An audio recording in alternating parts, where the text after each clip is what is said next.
দেখো, তোমাদের দুটো প্রোগ্রাম, যেটা হচ্ছে একটা ইমরিপ নাম্বার বা বলতে পারো টুইস্টেড টুইন প্রাইম। এই টুইস্টেড প্রাইম মানে হচ্ছে prime or PRIM। Reverse prime লিখলে ইমরিপ নাম্বারটা একই, সেম জিনিস। এটাতে একটা নাম্বার মনে করো আমরা ইনপুট করলাম, n ইকুয়ালস টু ইনপুট একটা নাম্বার আমরা এন্টার করলাম। ধরো নাম্বারটা এন্টার করলাম 17, আর রিভার্স করব মানে 71। তাহলে রিভার্স কিভাবে করব না, a ইকুয়ালস টু n দিয়ে তোমরা ফর লুপ দিয়ে করতে পারো বা হোয়াইল লুপ দিয়ে করতে পারো। তো তোমাদের যেটা ইচ্ছা সেটা দিয়ে করবে।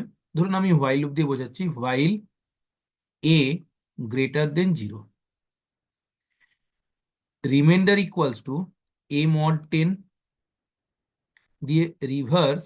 তাহলে রিভার্সের ভ্যালুটা উপরে কিন্তু মনে রাখবে, সব ভেরিয়েবল গুলোকে ডিফাইন করতে ভুলে যাও না। যেমন int n comma a comma reverse equals to 0 comma, আরো যদি কিছু ভেরিয়েবল দরকার থাকে তাহলে আমরা এই জায়গায় ডিফাইনটা করে নেব। তাহলে reverse equals to reverse into 10 plus r reverse হবে। আর স্টেপ ভ্যালুটা এ ইকুয়ালস টু a/10, এটা আমাদের স্টেপ ভ্যালুটাও দিলাম।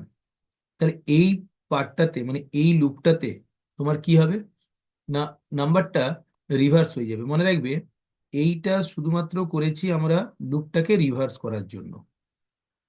ওকে, এটা রিভার্স করার জন্য।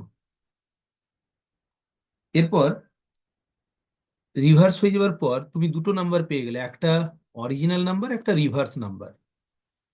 এরপর আমরা রিভার্স নাম্বারের কতগুলো ফ্যাক্টরস আছে, নাম্বার অফ ফ্যাক্টরস কাউন্ট করব। তাহলে একটা লুপ ঘোরালাম, for i equals to, define করে নেবে আইটাকে, for i equals to 1, i less than equals to original number i plus plus. এর ভিতরে একটা কন্ডিশন দিলাম, if number mod i equals to 0, তাহলে C1 প্লাস প্লাস। C1 মানে কতগুলো নাম্বার অফ ফ্যাক্টরস আছে কাউন্ট করবে, নাম্বার অফ ফ্যাক্টরস, এটা নাম্বার অফ ফ্যাক্টরস, এটা কাউন্ট করবে।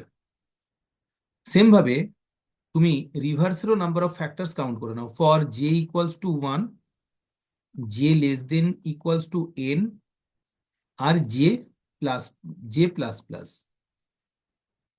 দিয়ে। এরপর এখানে আমরা করলাম যে ইফ, এই এন না সরি, এটা রিভার্স হবে, আর ইভি, ইফ রিভার্স মড আই এই যে ইকুয়ালস টু যদি 0 হয়, তাহলে এখানে C2 প্লাস প্লাস, মানে আরেকটা কাউন্টার নিলাম, C1 আর C2টাকে উপরে ডিফাইন করে নেবো 0-তে।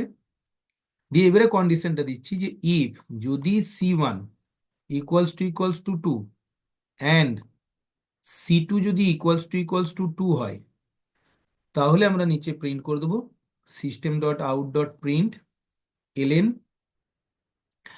এটা টুইস্টেড প্রাইম বা টুইস্টেড প্রাইম, বা তুমি এমরি নাম্বারও লিখতে পারো, or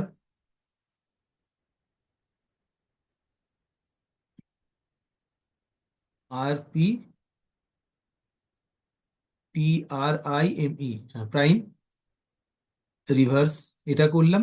else system dot out dot print ln not, মেসেজটা নট টুইস্টেড প্রাইম এইভাবে লিখে দেবে। ওকে, তাহলে আমরা কি করলাম বলে, তো প্রথমে একটা নাম্বার ইনপুট করলাম n=17, তারপরে এই নাম্বারটা রিভার্স করলাম,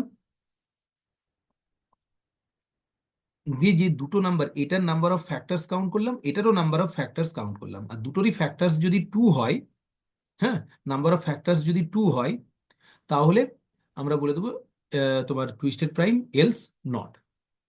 ওকে, আচ্ছা, তারপরে আরেকটা ছিল তোমার, নেক্সট প্রোগ্রাম ছিল তোমার